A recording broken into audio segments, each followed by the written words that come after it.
Simplement, il me semble important peut-être à dire à l'homme de cette journée, je vais plutôt m'exprimer sous l'angle du ressentiment et peut-être faire part d'un certain nombre d'étonnements pour avoir cheminé avec vous dans la réflexion. On avait écrit la problématique, l'alternance, un atout pour le renouvellement des compétences, d'une contrainte faisant une opportunité. Vous voyez, on était quand même très optimiste et très ambitieux. Et je crois que vous avez devancé cette intention de départ en allant beaucoup plus loin.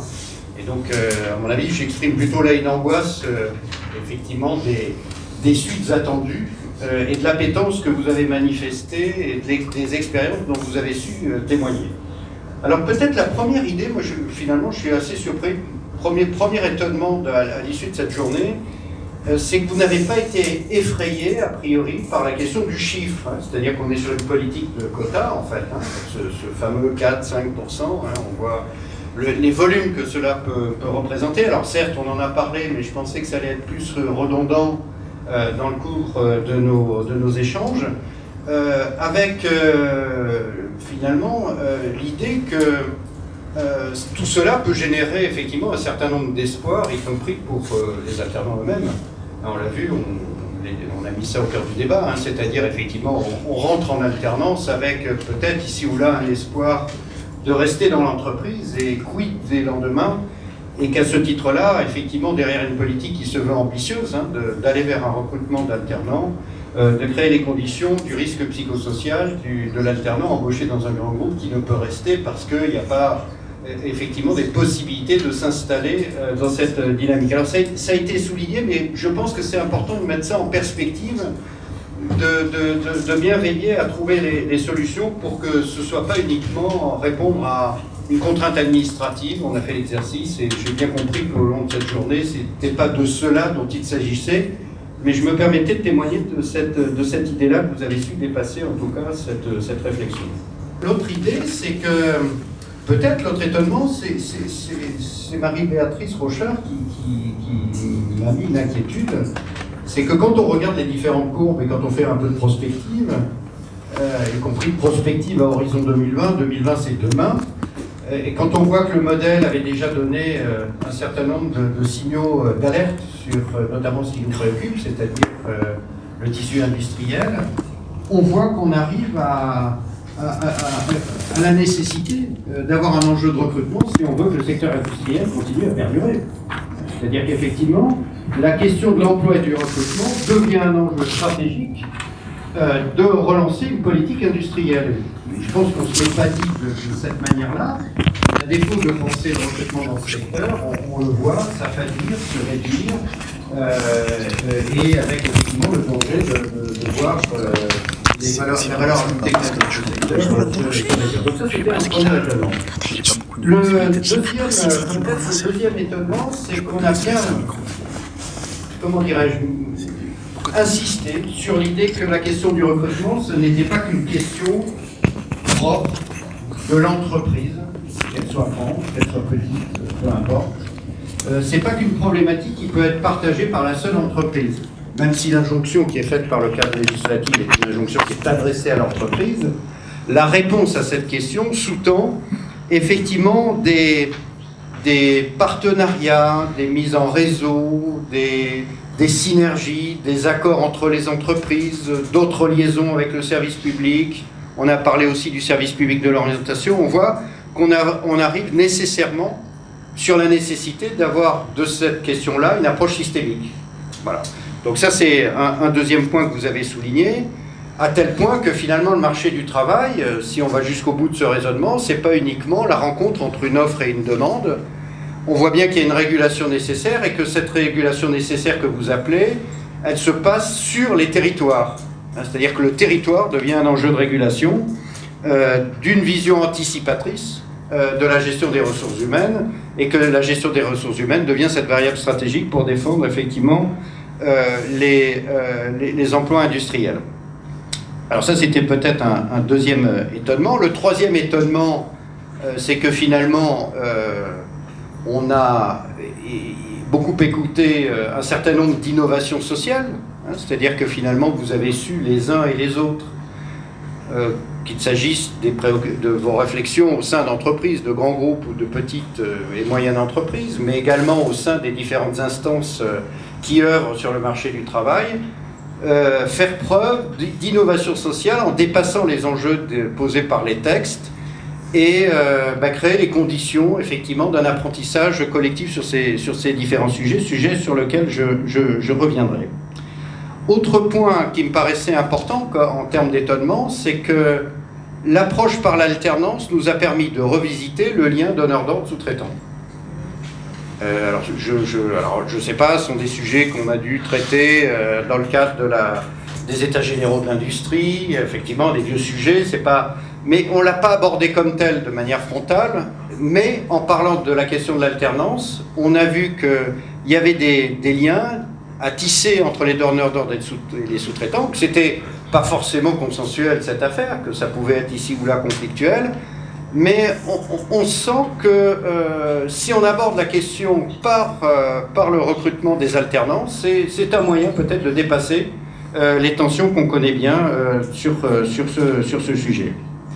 Alors, je vais même aller peut-être un autre étonnement, c'est que ce n'est pas uniquement la question de la relation entre donneurs d'ordre et sous-traitants, c'est même la question de la relation entre les grosses entreprises, les groupes, et les petites et moyennes entreprises.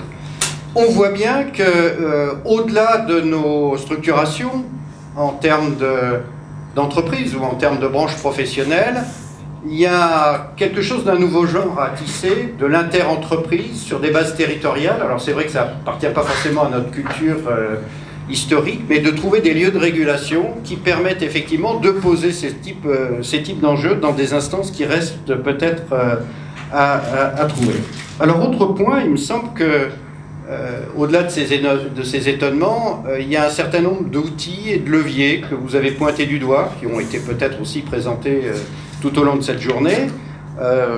J'en ai identifié un certain nombre que je voulais mettre sur la table en fin de journée.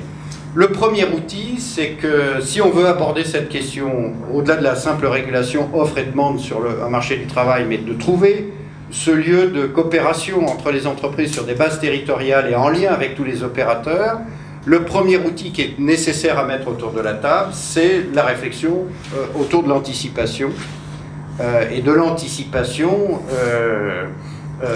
des recrutements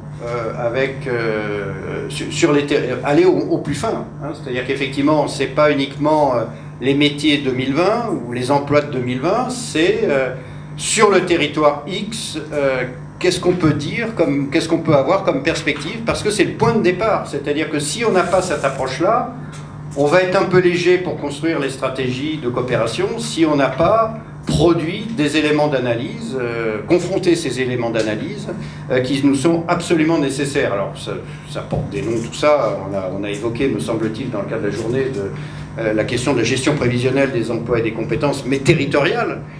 Les entreprises le font, les grands groupes ont une nécessité même à négocier sur ces affaires. Monsieur Groisy nous a présenté l'état de la réflexion et de la négociation en cours au sein de Thales Group. Mais on sent bien que là, il y a un autre niveau à appréhender, qu'on ne sait peut-être pas trop bien faire, sur lequel il convient d'investir, et il me semblait que vous étiez relativement mûr pour avancer sur ces questions.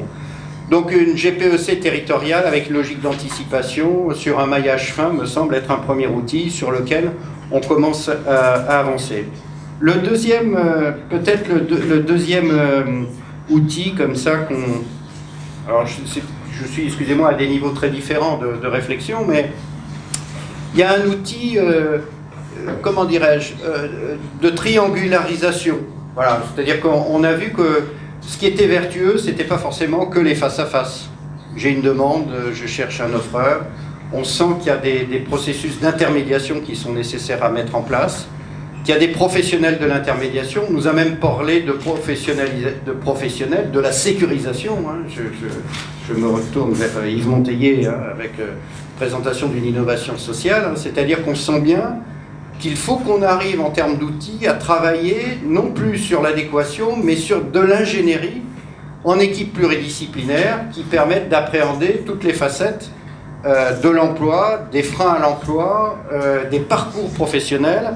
Et en fait, peut-être un troisième outil que j'ai identifié, c'est comment on passe finalement de la fiche de poste à une approche plus longitudinale qui permet effectivement d'assurer une traçabilité des parcours professionnels et de voir comment on va être en capacité collectivement de répondre à l'obligation qui nous est faite par la loi du 24 novembre 2009, que tout à chacun nous puissions, dans le cours de notre carrière professionnelle, de monter d'un niveau de qualification, puisque c'est la volonté du législateur et des partenaires sociaux qui ont négocié antérieurement à cette loi un accord national interprofessionnel sur cette question. Donc là, il me semble qu'il y a des outils à mettre en place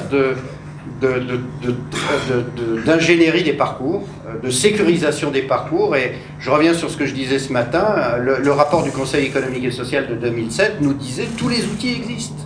Simplement, il faut arriver à se retrouver autour de la table pour créer l'ingénierie nécessaire, pour mobiliser ces outils qui sont pour l'instant en silo, en tuyaux d'orgue, et essentiellement dans des logiques qui ne sont pas des logiques de conduite de projet.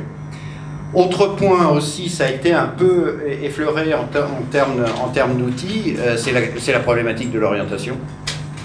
C'est-à-dire qu'effectivement, cette question, elle est posée, elle est lancinante. On n'a pas attendu, bien évidemment, 2012 pour se la poser. Ça devient criant, on sent bien la nécessité qui est posée. Vous savez que le législateur, le 13 février 2008, a posé la question, on a cité Pôle emploi, y compris dans la dernière séance. La mission qui est confiée à Pôle emploi aujourd'hui par le législateur, c'est de réussir la sécurisation des parcours professionnels. Bien au-delà de la seule logique de l'intermédiation sur le marché du travail, qui est une nouvelle donne, qui est prise en charge par la Constitution, demain, d'un service public de l'orientation. Donc ça me semble un outil sur lequel il est important peut-être de travailler. Alors, par contre, me semble-t-il, c'est que vous avez évoqué les uns et les autres un certain nombre de conditions. On sent bien que demain, si on veut mobiliser ces différents outils en ingénierie de projet, non pas comme des dispositifs en silo, en tuyaux d'orgue, il conviendra de trouver les lieux de régulation. Il conviendra de trouver les lieux d'échange, de collaboration. On a vu, on était inquiet dans les débats. Vous posiez tout à l'heure la question de mise en concurrence de l'appareil de formation. La réponse nous a été une réponse d'ordre consensuel. Il y a de la place pour tout le monde. Et donc on voit bien la nécessité, la pertinence d'une telle rencontre aujourd'hui dans cet espace où on va se retrouver pour changer nos représentations, les faire évoluer et créer effectivement les synergies, les complémentarités qui sont nécessaires à mettre en place. Et ça, c'est nécessairement un ajustement qui doit se faire au plus près des acteurs, de leur histoire et des pratiques qui ont d'ores et déjà été énoncées. Donc ce lieu de rencontre, c'est effectivement pour croiser les représentations, les confronter. C'est aussi un lieu pour participer les enjeux, pour comment dirais-je, débattre des enjeux et des enjeux prospectifs. Mais c'est aussi peut-être un lieu de construction de l'innovation sociale. On voit bien que si tout existe, encore faut-il pouvoir se retrousser les manches et essayer d'imaginer les formes qui correspondent à cette régulation attendue, puisque la simple régulation entre l'offre et la demande n'est pas suffisante vis-à-vis des enjeux qu'on a posés, me semble-t-il, tout au long de la journée. Alors, deux, trois éléments peut-être de conclusion. Moi, ce que j'ai retenu particulièrement dans cette affaire, c'est que construire ainsi les choses, c'est aussi contribuer au développement de l'emploi. C'est-à-dire qu'effectivement, la rencontre entre les grandes entreprises, les donneurs d'ordre, les sous-traitants, la rencontre avec le service public de l'emploi, la rencontre avec l'appareil de formation, dans cette logique d'ingénierie, est même de nature à déceler dans les entreprises des emplois latents et de faire oser les entreprises et le tissu économique de créer les conditions pour que cet emploi soit rendu solvable. Donc on est véritablement bien au-delà de l'alternance, donc ça c'est la première idée. La deuxième idée peut-être qui me semble aussi important en termes de conclusion, c'est qu'on a véritablement besoin d'apprendre à travailler collectivement. Ça, je crois que c'est effectivement quelque chose de très fort. C'est-à-dire qu'effectivement, le travail collectif est absolument nécessaire. Et puis, peut-être ce qu'on a réussi à mettre en scène au travers des échanges qu'on a eus, c'est de mettre en perspective que l'emploi, demain, si on l'appréhende avec les pistes et les perspectives que vous avez évoquées, peut largement devenir une variable stratégique du développement industriel. Et je pense que cette journée a largement contribué à mettre cela en perspective.